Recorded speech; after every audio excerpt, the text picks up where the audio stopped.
Assalamualaikum warahmatullahi wabarakatuh dan selamat datang di Bung Tommy Channel. Jangan lupa untuk like YouTube dan klik tulisan subscribe untuk membantu Bung Tommy Channel. VOC runtuh karena korupsi. Tidak kurang dari 290 kapal kongsi dagang Hindia Timur VOC, Verenic de Ostindische Company, biasa disebut Company, tenggelam di lautan Indonesia.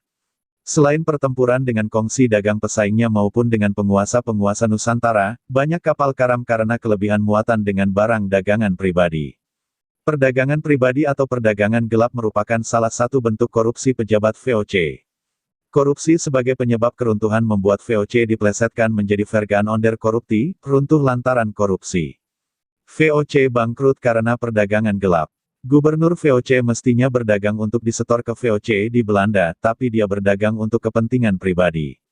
Oleh karena itu, semua gubernur VOC di sini kaya-kaya, kata Mona Lohanda, sejarawan dan arsiparis Arsip Nasional Republik Indonesia.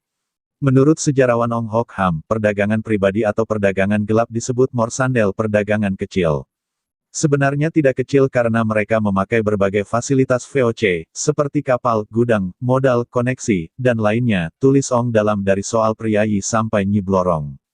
Seiring meluasnya wilayah kekuasaan VOC, praktik korupsi kian merajalela, mulai dari menyunat uang kas dan anggaran VOC sampai memeras penduduk.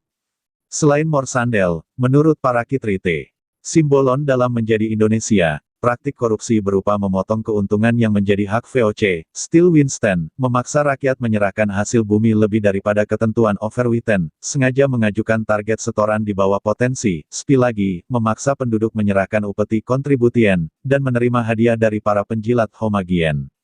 Misalnya, Gubernur Pantai Utara Timur Jawa harus memenuhi target setoran 125 pikul beras buat VOC, tetapi menggelembungkannya menjadi 180 sampai 240 pikul. Selisihnya masuk ke dapur sendiri. Sementara itu, seorang direktur Operhoof VOC di Cirebon yang bergaji 60 gulden per bulan, diwajibkan mencari pemasukan untuk kas VOC sebesar Rp12.000 per tahun, 1 ringgit senilai 2,5 gulden, digelembungkannya menjadi Rp30.000. Dari 17.000 pikul kopi yang disetor ke VOC senilai Rp117.000, dia menilep Rp64.000. Target setoran itu secara langsung dibebankan ke rakyat. VOC juga mewajibkan Gubernur Jenderal setor pemasukan Rp150.000 per tahun, residen di Solo Rp80.000, dan residen di Yogyakarta Rp70.000. Entah berapa yang mereka ambil untuk diri sendiri, tulis para kitri. Dengan korupsi, tulis CR. Boxer dalam Yan Company, sebagian besar gubernur jenderal berhenti dari jabatannya sebagai orang kaya, beberapa di antaranya jadi jutawan. Modalnya pasti tidak diperolehnya dari menabung atau berhemat dengan gaji resminya sekitar 600-700 gulden per bulan, tulis Boxer. Ambil contoh Gubernur Jenderal Johan van Hoon, tahun 1704 sampai tahun 1709, menumpuk harta 10 juta gulden ketika kembali ke Belanda pada 1709, padahal gajinya hanya 700 gulden sebulan.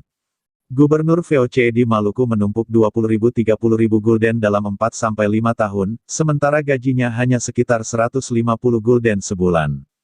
Gaji pegawai VOC yang rendah dituding sebagai penyebab korupsi.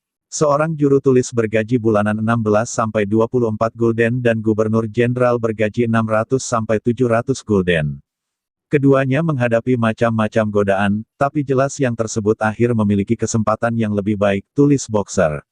Menurut Ong, latar belakang para pejabat VOC juga menjadi penyebab korupsi. Mereka memiliki motivasi petualangan dan keuntungan. Banyak di antara mereka berasal dari kalangan bangsawan yang miskin, karena tidak berhak atas warisan. Berdasarkan Undang-Undang Kebangsawanan Eropa hanya anak tertua yang sah yang berhak atas seluruh warisan orang tuanya. Mereka terbiasa hidup mewah, namun kemudian tak lagi memiliki sumber kekayaan untuk mendukung gaya hidupnya. Jabatan di VOC, dengan demikian, harus menjadikan mereka kaya raya agar bisa hidup mewah. Tetapi, sebaliknya gaji pegawai VOC rendah sekali.